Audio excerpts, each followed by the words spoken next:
this one's got a little bit of spice, a little history, and a whole lot of flavour.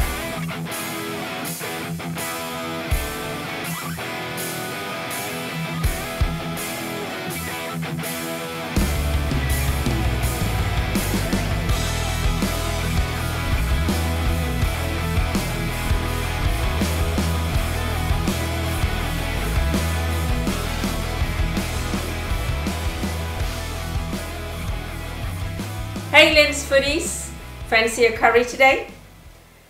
This is chicken chitarnee, an old Indian Jewish curry. It's super easy to make, requires only some basic ingredients, and the prep work will only take you about 10 minutes. Leave it on the stove and wait for it to get cooked. It is an onion and tomato based curry, flavored with just a few Indian spices and lots of lemon juice or lime juice and vinegar. The result is a beautifully light and tangy curry with just hints of spice, perfect with rice or perfect with any type of roti or flatbread you fancy it with. I learned to cook this curry when I was about 17 or 18, still living in Singapore. I learned it from a friend's mom, a classmate's mom, and not only did I pick up the recipe, but I learned a whole lot of history while I was at it. I love history, especially food history. And on the blog post that accompanies this video, link above, I talk about the history of Jews in India. Although a minority religion, Judaism was one of the earliest known religions to travel to India in recorded history.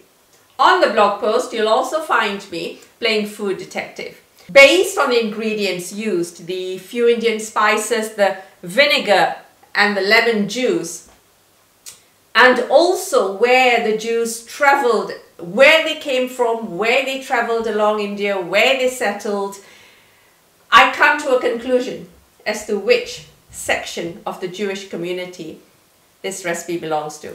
If you're interested in food history, if you want to play along, hit that button. But in the meantime, let's get back to the recipe itself. So chicken chitarnee, a super easy recipe to cook. We've got chicken, of course. Now, whether you want to use a whole large chicken, chop it up into its various pieces, or you, like me, you prefer chicken portions, that's completely up to you. Skin or no skin, again, completely up to you. Personally, I'm a huge fan of chicken skin. I just get on the treadmill to work it off after. So I leave that completely up to you. Here, I've got some chicken thighs and chicken drumsticks and lots of onion. Remember? I said onion and tomato curry. So we're going to cut these onions into rings. Then we've got garlic, we've got ginger, and some green chilies. Now the green chilies are really more for flavor than heat. But if you want to make it a spicy curry, by all means, go get yourself some spicy green chilies for it. All I'm going to do is to add them as they are. So the aromatics aside, we've got only a few Indian or Asian spices. Ground turmeric, ground coriander, ground cumin, some dried chili flakes, and cardamom pods. And then to flavor our chicken chitarnee, tangy, we said tangy, remember? So the base of the curry sauce itself, chopped tomatoes. Quite a bit. I'm going to be using 2 cans of chopped tomatoes for the recipe here. Full recipe on lynsfood.com. I'll also put a link down below. Now, can you use fresh tomatoes? Yes, absolutely. Of course you can. But sometimes chopped tomatoes are just that little bit better in a curry or a stew or any recipe because they add a deeper flavor to the dish. So then we've got white wine vinegar. If you don't go near anything that says wine, then regular clear vinegar will do. Not balsamic vinegar, it's too different in flavor and it'll alter the base of the curry flavor itself.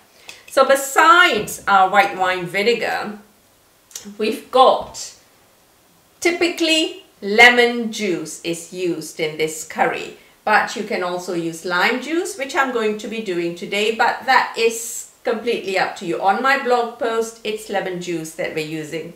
Chop and change, right? So then we've got our extra virgin olive oil to saute the aromatics with, and a little bit of pepper because pepper makes everything better, and just a touch of white sugar, just to add a touch of sweetness and the standard counterbalance to your tomatoes.